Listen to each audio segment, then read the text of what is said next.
د فیروزکو انسټیټوټ د هغوی مشرانو شپږ شپېته قلمه آثار یا پنځه شپېته قلمه آثار د اکاډمي علوم د اتنوګرافي موزیم ته حواله کړي و، هلته یې ساتلي دي.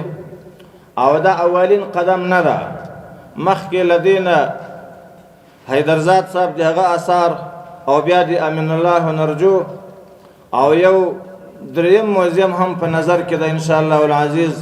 د 2.5 اثارو لرونکی یو بل موزیم یا انسټیټوټ به انشاءالله را نقل کېږي چې هغه اکثریت شهر باستان نورستان د ولایت مربوط دی و. انشاءالله دا به هم په اکاډمي علوم کې جایگزین کېږي.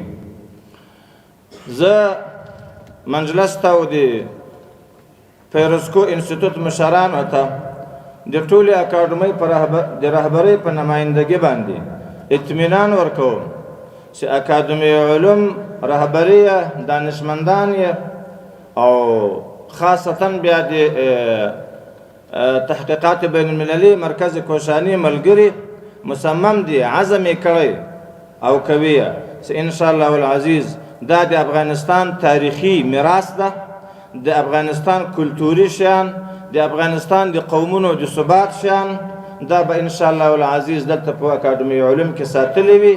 او دا نو والله اعلم چې دنیا به تر څو وخته وي او آینده نسلونو ته به انشاءالله دا شی ثابت او سالم وي.